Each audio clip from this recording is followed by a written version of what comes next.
आज बीजेडीर 28तम प्रतिष्ठा दिवस सरकार विफलता नहीं लोकों पाखरे पहुँचे विरोधी। आज विजु जनता दलर 28तम प्रतिष्ठा दिवस दीर्घ 24 वर्ष धरी शासन में रहिबा परे एथर विरोधी दल भाव प्रतिष्ठा दिवस पालन करछि बीजेडी। दलीय नेता और कर्मी मानक गुरुमंत्र देइछन्ति दलर सुप्रीमो नवीन पट्टनायक। चलित थर निर्वाचन मंडली स्तर में प्रतिष्ठा दिवस पालन करने दल पक्षर निष्पत्ति निया शंख भवन में आयोजित होता राज्यस्तरीय कार्यक्रम। सरकार रुजिबा परे वर्तमान बीजेडी आगे अनेक आह्वान सृष्टि होइछि। निर्वाचन में पराजय पर बड़ आह्वान सम्मुखीन होइछि बीजेडी।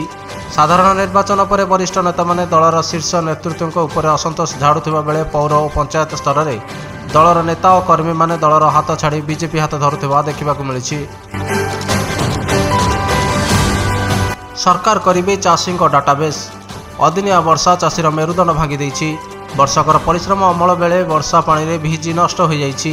फसल हानि को नहीं सारा राज्य खबर आसुछि। आउ ठीक एतिकी बेले राज्य सरकार चाषी सर्भे करिवे बोली घोषणा करिसेंति। एने एसओपी मध्य जारी करिसेंति राज्य सरकार। चाषी डाटाबेस करबा पई घोषणा करिसेंति मोहन सरकार। जनवरी 1 आरंभ हेबो पंजीकरण। मार्च शेष सुधा प्रस्तुत हेबो चाषी डाटाबेस। समस्त 30 जिले में हेबो चाषी पंजीकरण। पीएम किसान और कृषक ओडिशा हिताधिकारी और प्रधानमंत्री फसल बीमा हिताधिकारी को यह प्रक्रिया रे अग्राधिकार देवे राज्य सरकार। आज बदलिबो पाग, कमिबो वर्षा, बढ़िबो कुहुड़ी।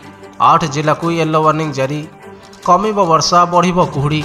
राज्य में आज वर्षार परिमाण कमिबा बेले काली ठारू संपूर्ण वर्षा कमिबो बोली पाणीपाग विभाग पूर्वानुमान करिछि। आज विशेषकर दक्षिण ओडिशा रे हालुका वर्षा संभावना रही। गंजाम, गजपति, रायगड़ा, कोरापुट, मालकानगिरी और नवरंगपुर जिलार गोटे दुईटी स्थान में वर्षा हो पारे। तेबे काली ठारू पागरे परिवर्तन आसिबो। कालीठू वर्षा संपूर्ण कमिबा नहीं पाणीपाग विभाग पूर्वानुमान करिछि। सेहीपरि 2 दिन पई राज्यर विभिन्न स्थान में घन कुहुड़ी देखादेव। घन कुहुड़ी नहीं आज 8टी जिला को येलो वार्निंग जारी होइछि।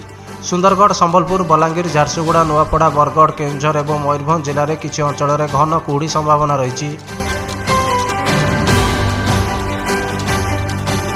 जाड़े थरुची हिमाचल प्रदेश। जारी रही तुषारपात। काजारे -6.9 डिग्री सेल्सियस। पहाड़िया राज्य में प्रबल तुषारपात। उत्तराखंड, हिमाचल, काश्मीर में प्रबल तुषारपात जारी रही। यह सब राज्य मानकर गत 4 दिन हम प्रबल तुषारपात होउछि। यह जोगु विभिन्न रास्तार बरफ जमाट बांधिबा जोगु यातायात बाधाप्राप्त होउछि। केवल सेतिक नुहे हजार संख्यक पर्यटक फसी रहिछन्ति। 69 दिन पर आंचलिक पाणीपाग विभाग अलर्ट जारी करिछि। तेबे गोटे पटे मजा और गोटे पटे सजा पाउछन्ति पर्यटक।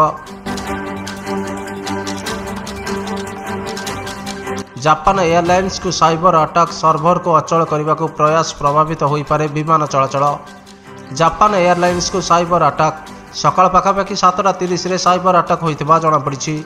एयरलाइंस भीतर और बाहर सिस्टम प्रभावित होइछि।